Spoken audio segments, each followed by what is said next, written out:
Se não é o colesterol que prevê o infarto de maneira fidedigna, quem que é a culpa? Provavelmente você já escutou falar sobre inflamação. Sim, aquela nossa primeira falha que eu falo em todos os vídeos, inflamação sistêmica crônica. Então essa inflamação crônica, ela fica rodando internamente, silenciosa, às vezes você não sabe que isso está acontecendo, e é justamente essa falha que prevê o seu risco cardíaco de uma maneira muito mais assertiva. Tem um marcador específico que mostra justamente o nível que está a sua inflamação crônica, proteína C reativa, PCR. É um exame baratinho, simples, qualquer laboratório faz esse exame.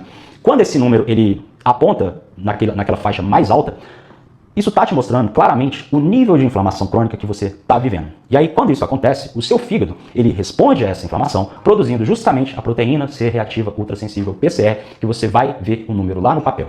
Ou seja, esse marcador ele é o termômetro para saber o quanto de inflamação está rodando dentro do seu corpo. Quanto mais alto está esse número, mais inflamado você está. E é justamente essa inflamação crônica que, dia após dia, ela começa a corroer, ela começa a destruir toda a parede interna das suas artérias. Em 1997, um pesquisador chamado Whittaker publicou lá no Jornal de Medicina, no New England, ele publicou um estudo que mostrava que homens aparentemente saudáveis que tinham esse marcador PCR alto lá nos seus exames, eles tinham um risco de infarto quase 3 vezes maior no decorrer das suas vidas. E esse risco cardíaco, ele continuava lá mesmo depois desses pacientes corrigirem aquele número de colesterol. Ou seja, a inflamação crônica foi o medidor, o PCR especificamente, que previu risco cardíaco, muito mais do que um simples número de colesterol lá naquele papel. Outro dado ainda mais recente, só para a gente aniquilar de vez toda essa discussão, um estudo chamado Cantus. Esse estudo é praticamente o checkmate em toda essa falácia. Os pesquisadores pegaram mais de 10 mil pessoas que já tinham infartado, presta atenção, e deram para essas pessoas um remédio que não mexia em absolutamente nada ligado ao colesterol. Zero. O que esse remédio fazia, Breno?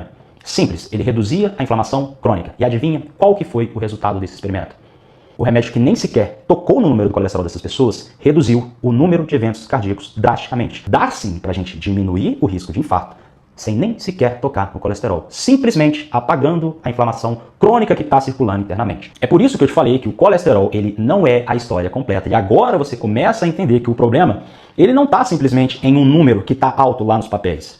O problema é justamente você ter um colesterol circulando em um corpo que está acontecendo um incêndio interno, porque é essa inflamação crônica que pega justamente aquela partícula que estava circulando de boa na sua corrente sanguínea e transforma essa partícula numa espécie de placa. E essa placa, ela fatalmente vai começar a grudar, a acoplar lá na parede interna das suas artérias e automaticamente vai bloquear toda a passagem de sangue. É por isso que o colesterol sozinho não pode ser o red flag, não pode ser o alarme que faz você achar que você vai infartar a qualquer momento.